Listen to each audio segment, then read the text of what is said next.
friends, welcome. Today we will be making almond butter cup gluten-free cookies. So yummy. So we want to start with almond butter in our mixing bowl. I have one 16-ounce jar.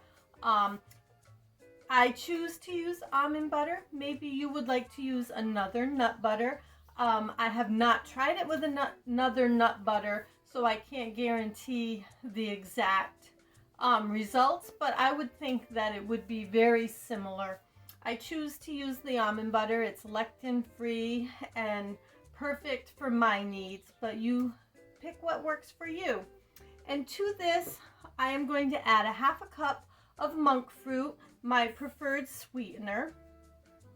You could certainly substitute a half a cup of honey or some coconut sugar. If you're going with coconut sugar, you may want to go with a little more. The monk fruit and the honey would certainly be plenty at a half a cup. You could increase the monk fruit if you needed to. I would not increase the honey. You would certainly get a different result with your cookie. We're going to add 2 large eggs at room temperature. You always want to use room temperature eggs making your cookies. I'm not sure I always mention that, but definitely is something to do. And we have 1 teaspoon of vanilla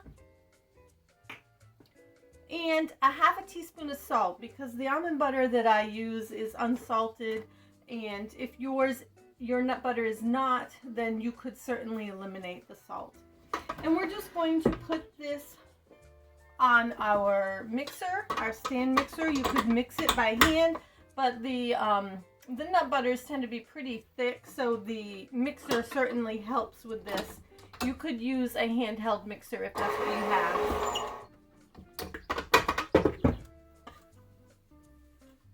And that's it.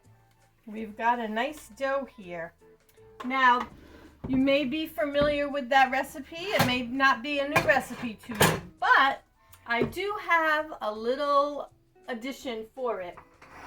I have here 24 almond butter cups that I made from scratch, and I'm not going to share that recipe at the moment, but I do have it in another video that we've posted. If you check out the chocolate almond butter cupcakes, you will find the recipe for the almond butter cups there.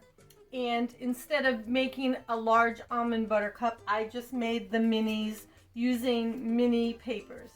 But we're going to take one of them out, and we're just going to take a spoonful of our dough and kind of flatten it out. Flatten it out a little bit. Put your almond butter cup in the middle and hide it away in the dough. And if you need to grab a little more dough to do so, feel free.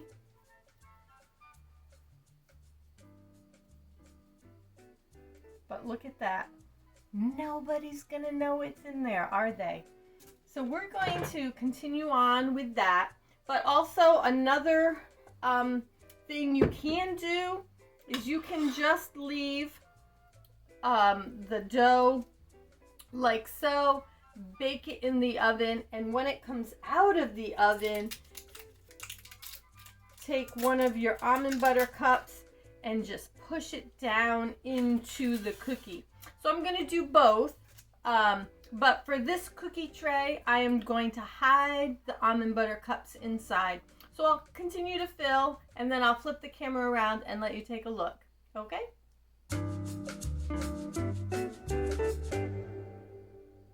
The cookies are ready to go in the oven. As you've seen, they're all made up. Secretly hidden inside are some almond butter cups. And so we're going to bake these in a preheated 350-degree oven for about 10 to 12 minutes. I'm using a stone pan. Sometimes it'll go more to the 12 minutes or even maybe 13 or so. But with you using metal pans, you will probably stick with 10 to 12 minutes. Let's pop them in and see what happens. So while those are baking, I'm going to prep up another cookie sheet with the rest of my dough. The ones where I'm going to now push down the almond butter cup in the center when they come out of the oven. So I'll let you see what they look like before I put them in. The timer's gone off. I had set it for 14 minutes because I'm using the stoneware. So let's open the oven up and take a look. Oh, those look lovely. Very nice. Now these will be soft. You'll need to cool them on the cookie sheet before you can remove them. So we're just going to put them here to cool, and I will flip the camera around and let you have a peek.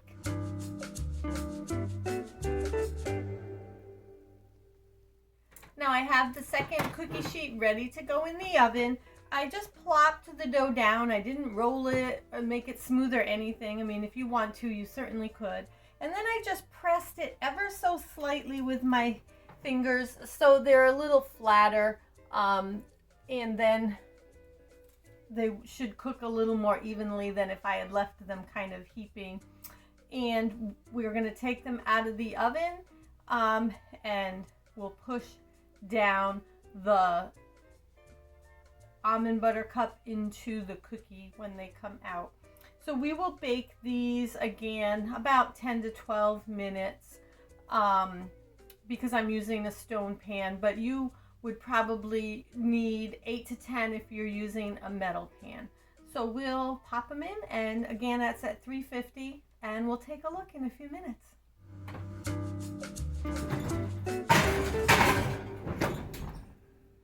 I set my timer for 10 minutes.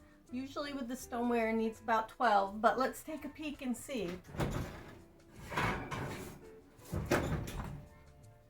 Yes, I would say they definitely need to go in for another 2 minutes. They're a little bit too soft still. So we're going to put that in and set the timer for 2 more minutes. All right, let's take those cookies out. Oh, perfect. Those look much better. Yes, they're still a little soft, which is what you want, because you're going to take and push your almond butter cup right into the cookie and push it down in, and it'll spread it out a little bit. And we're just going to let them sit on the cookie sheet and cool. And your almond butter cup will kind of melt into the cookie. So I'll flip it around after I push all of the almond butter cups in and let you take a peek, and we'll give a taste in a little bit.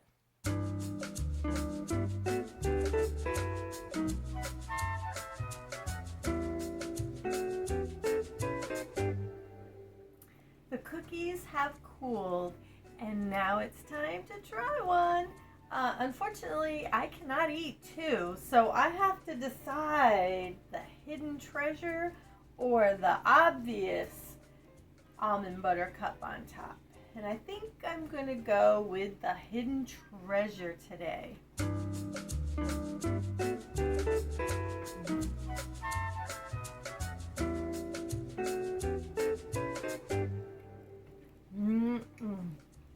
What's not to love? Almond butter and chocolate. Oh my goodness. 2 of my favorite combinations. I think they're great, and I hope you enjoy them too. And I'll catch you next time in another one of our gluten-free videos. Have a great day.